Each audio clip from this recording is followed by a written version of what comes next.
हाँ, जैसा कि कल कक्षा 11 के विद्यार्थियों के लिए पाठ 1 भावत व सोन्नत कैसे हो सकती है, यह शीर्षक बाबू हविश्चंद्र जी के द्वारा लिखा गया था, जिसमें कल इनका जीवन परिचय बताया गया था और साहित्यिक विशेषताएं बताई गई थी, भाषा शैली बताई गई थी और साहित्य में स्थान बताया गया था, या विशेष जिसे कहते हैं। अब इसके बाद उनके द्वारा लिखा गया निबंध जो भावत व सोन्नत कैसे हो सकती है शीर्षक उन्होंने दिया। यह एक प्रश्न है, यह एक प्रश्न खड़ा है। उस समय ब्रिटिश हुकूमत थी। ऐसे समय एक ऐसे हिंदी खड़ी बोली का उन्नायक या जनक जिसे माना जाता है, उसने अपने मित्र मंडली के साथियों के द्वारा यह प्रश्न उठाया गया कि भारत वर्ष की संपूर्ण भारत में रहने वाले मानव की उन्नति कैसे हो सकती है। यह प्रश्न जब रखा तो उन्होंने इस उनके पूछे गए प्रश्न का उत्तर खोजने के लिए अथक प्रयास किया और अपने हास्य व्यंग गवेषणात्मक शैली यानी गूढ़ तत्वों को खोज करके हास्य और व्यंग शैली के माध्यम से इस भावत व सोन्नत कैसे हो सकती है प्रश्न का निराकरण अपने शीर्षक भावत व सोन्नत में लिखा है। यह जो है उस समय का है जब अपने देश पे विदेशी लोगों का शासन था और अपने ही लोग अपने लोगों से घृणा करते थे, ईर्ष्या करते थे। ईर्ष्या, द्वेष, ग्लानि, अंधविश्वास, जात पात, छुआछूत तमाम कुरीतियाँ अपने भारतवासियों के हृदय में जगह कर चुकी थी। और उस समय राजे महाराजे, सेठ साहूकार, धर्म अवलंबी, मठाधीश सब थे, लेकिन भारत की वो स्थिति थी कि भारत के लोगों को उन्होंने कहा था कि अपने ही पूर्वजों की जब कथाओं को पढ़ते हैं तो का चुप साधि वहा बलवाना, इतने बलशाली थे कि जब उनके अंदर जोश आता था तो जो न कार्य करने वाला वैसा कर लेते थे। और यहाँ तक कहा था कि ये जिस प्रकार से एक ट्रेन के डिब्बे होते हैं, बहुत सारा माल भर दो और उस सारे वजन को लेकर के खड़े हो जाते हैं, लेकिन वो यथास्थित लादे हुए खड़े हैं और उस गंतव्य स्थान को नहीं पहुंच सकते हैं जहां पे उसे जाना है। इस पर उन्होंने व्यंग किया था कि भारत के लोग जो है एक रेलगाड़ी पे खड़ी पटरी पे डिब्बों के सामान लोड लादे खड़े हैं, लेकिन केवल जो है उसको ले जाने के लिए एक इंजन की आवश्यकता है।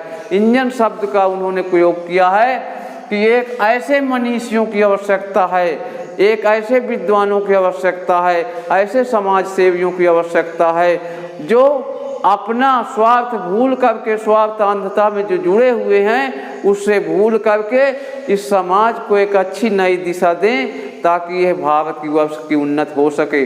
उन्होंने ये कहा है कि अपने भारत जितने जमींदार हैं उनको जो है अपने मौज मस्ती गप से फुर्सत नहीं मिलती है, तो इसमें उन्होंने एक शेर भी कहा है कि तुम्हें गैरों से कब फुर्सत, हमें अपने गम से कब खाली, चलो मिलना हो चुका न हम खाली न तुम खाली। इस शेर के माध्यम से उन्होंने उर्दू के शब्द जोड़े हैं, क्योंकि उस समय जब खड़ी बोली का शुभारंभ हो रहा था तो कई बोलियों, कई भाषाओं को मेल से इन्होंने शुद्ध और परनिष्ठ खड़ी बोली का उद्भव किया था। तो उन्होंने कहा ये जो राजाए महाराजा हैं, सेठ साहूकार हैं, इनको अपने काम से ही फुर्सत नहीं है, हम लोगों को क्या उद्धार करेंगे। इस पर इन्होंने एक शेर लिख दिया था और इन्होंने उदाहरण भी दिया था कि हम इतना बड़ा कपास पैदा करते हैं अपने भारत में, जो यहाँ से लद करके इंग्लैंड जाता है।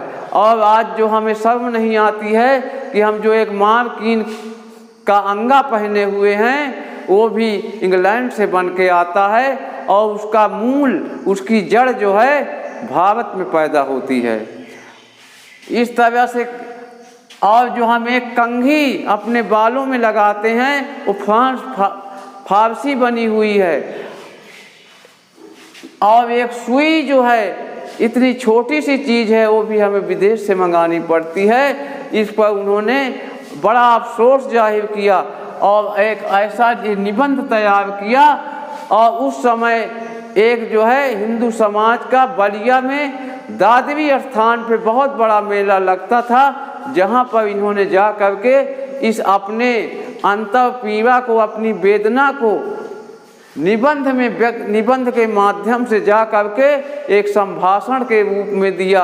वहाँ कहा कि अरे भारतीयों, तुम्हारे अंदर इतना बल है, इतना पौरुष है, जिस प्रकार से मैं उदाहरण दे सकता हूँ कि एक ट्रेन की बोगी को देखते होगे जो 10 लारियों में माल इकट्ठा एक में लाद लेती है और खड़ी रहती है। लेकिन जो है हम उसी प्रकार से बल है, पौरुष है, शक्ति है, सब कुछ संपन्न है, लेकिन हमको जो है सही मार्ग पर पहुंचाने वाला कोई नहीं है।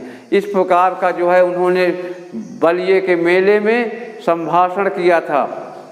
और यहाँ तक उदाहरण दिया था कि हम लोग ये नहीं देख रहे हैं कि जापान में लोग रहते हैं, जापान के लोग हमसे छोटे हैं, एक बार उनका विनाश होने पर भी उठ कर के खड़े हो गए। और जो है हम इतना बड़ा भारत देश है, उन जापानी टट्टू उनको कहा है। जिस प्रकार से एक बड़ा घोड़ा होता है और एक छोटा घोड़ा होता है, जो बड़े घोड़े का एक छोटा आकार होता है, उस प्रकार से कहा कि हमें जापानी टट्टुओं को हाँफते हुए शर्म नहीं लगती है। जिस प्रकार से एक बड़ा घोड़ा बंधा रहता है और खड़े खड़े अपने टापों से, अपने पैरों से मिट्टी खोद करके गड्ढा बना देता है, उसी प्रकार से हम भारतीयों की निंदा, हास्य और व्यंग शैली के माध्यम से इन्होंने किया है। जिस प्रकार से इसमें भी कुछ उद्धृत अंश दिए जाते हैं जिसमें प्रश्न पूछे जाते हैं, उन्हीं दिए गए अंश से कुछ रेखांकित अंश होता है और उस रेखांकित अंश के माध्यम से हमें उत्तर देना पड़ता है, जो आप अपनी पुस्तक खोल लें जिसमें दिया गया है।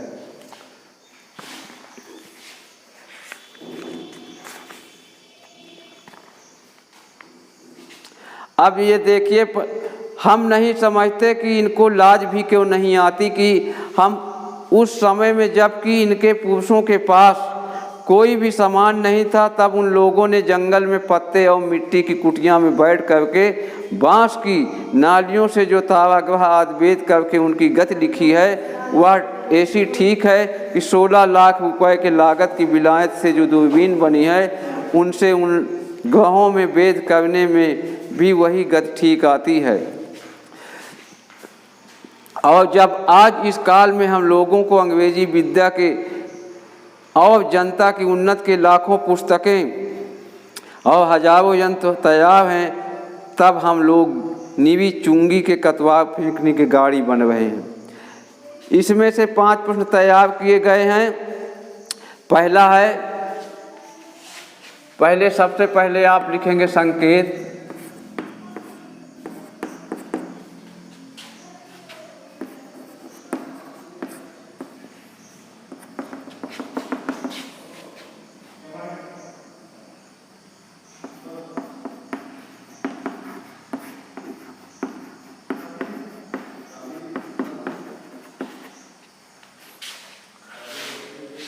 अब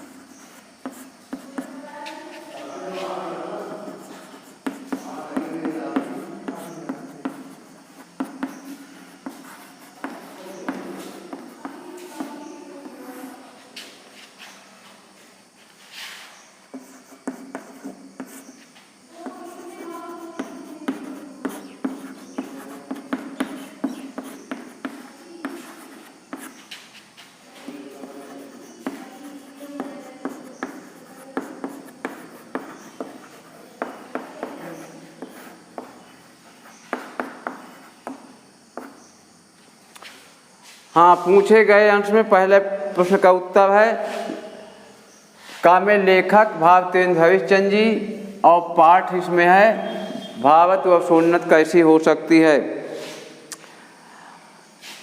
अब आप स्वयं इसमें से प्रश्न बना सकते हैं, नहीं दिया हुआ प्रश्न उस है वैसे लिखना है, जिसमें से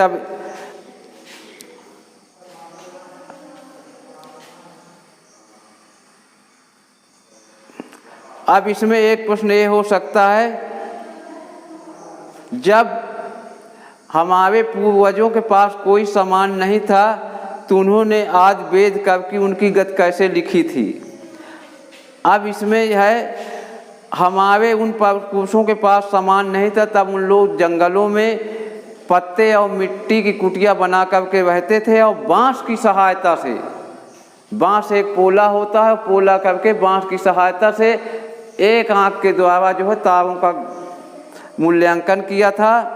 और वही उस समय बांस से देखी गई दूरबीन का दूसरा प्रश्न हो सकता है, बांस की दूरबीन से देखी गई अन्य देश के लोगों ने उस ग्रह और नक्षत्र का मूल्यांकन किस ढंग से किया है।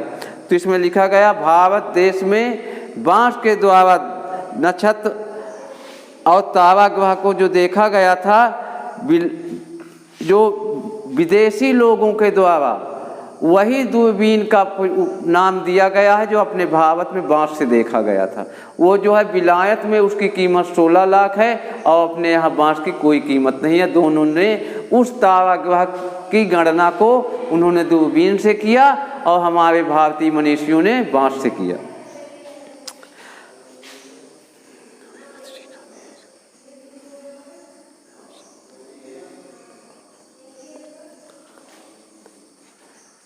अब इसमें आता है आजकल हम लोगों को अंग्रेजी विद्या के जनता की उन्नति के लिए क्या दिया गया है। तो इसमें है जनता की उन्नति में लाखों पुस्तकें और हजारों यंत्र तैयार हैं। हम लोगों को किसकी गाड़ी के समान माना गया है, हम लोगों की निवी चुंगी के कतवा फेंकने के गाड़ी के समान माना गया है।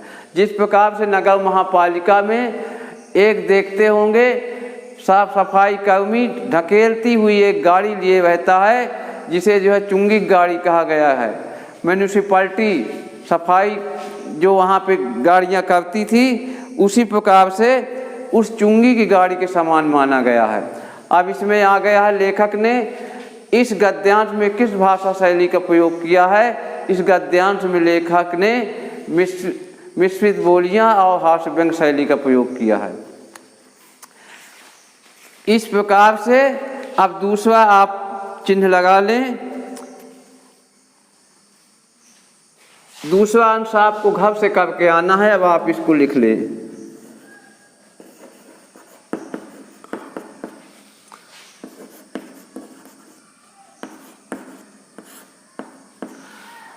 आपकी पुस्तक में पीछे दिया हुआ है, यदि नहीं दिया हुआ है तो ये है, या जो दिया हुआ है उसको लिखिएगा, उसके प्रश्न का उत्तर दीजिएगा, और या नहीं इसमें नहीं दिया हुआ है तो हम दे रहे हैं अब भी तुम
ये दो जो है आपको घर से करके आना है। अब इसमें दिया गया है कुछ बहुविकल्पी प्रश्न, दिए गए विकल्पों में से सही विकल्प चुनकर लिखे। भावत व सोन्नत कैसे हो सकती है नामक निबंध के रचयिता।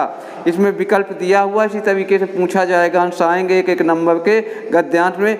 महावीर प्रसाद द्विवेदी, श्याम सुंदर दास, सरदार पूर्ण सिंह, इसमें सब निबंधकार हैं।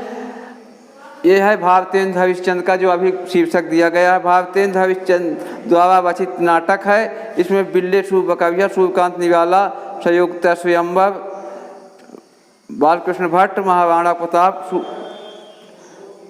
हाँ निराला जी का ये भी है। भारत दुर्दशा इनका निबंध है, नाटक है। फिर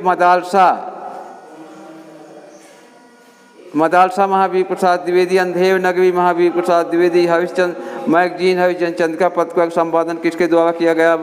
हरिश्चंद्र जी के द्वारा। कविवचन सुधा इनकी पहली पत्रिका है। नील देवी विशद औषधम, ये भी ये इनके अनुदित नाटक हैं। भारतेंद्र हरिश्चंद्र की सुप्रसिद्ध रचना वैद की हिंसा हिंसा न भवति, रत्नावली श्री चंद्रावली रचनाकार, रत्नावली श्री चंद्रावली, भारतेंद्र हरिश्चंद्र। निम्नलिखित में से किस यात्रा वृत्तांत भारतेंद्र हरिश्चंद्र के द्वारा की गई है? सरयू पार की यात्रा। भारतेंद्र हरिश्चंद्र किसके लेखक हैं? अंधेर नगरी के।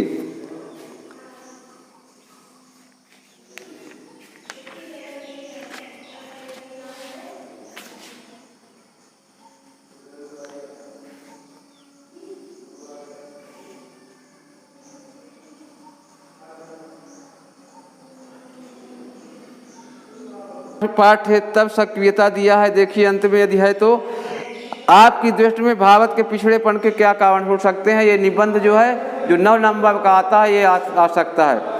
भारत में पिछड़ेपन को दूर करने के क्या उपाय? आज हम किन क्षेत्रों में आत्मनिर्भर हैं? आत्मनिर्भर होने के कारणों की सतर्क विवेचना कीजिए। आत्मनिर्भर का मतलब होता है जो हम लोग अन्य देशों से बनी हुई वस्तुएं लेकर के उपयोग करते हैं, उसको आत्मनिर्भरता नहीं कही जा सकती है। जो स्वतः, जैसे एक हमारे संतों के द्वारा प्रकाशित किया गया है, अपने देश को आत्मनिर्भर बनाना है, जिसमें स्वदेशी वस्तुओं का प्रयोग करना है, अपने ही देश में बनी हुई वस्तुओं का प्रयोग करना है, यही आत्मनिर्भरता है। ये जो है निबंध के रूप में इनके द्वारा लिखी गई भाव उन्नति जब आप पढ़ेंगे, ये निबंध से जो है एक ऐसा निबंध तैयार करने का जो 9 नंबर का आता है। आत्मनिर्भरता या अपने देश का विकास कैसे हो सकता है, अपने देश की उन्नति कैसे हो सकती है, हम आत्मनिर्भर कैसे बन सकते हैं, हम अपने समाज को उन्नति के मार्ग पर कैसे ले जा सकते हैं, तमाम निबंध इससे बन सकते हैं जब आप इसे पढ़ेंगे। यहीं से ये पाठकांड समाप्त किया जाता है।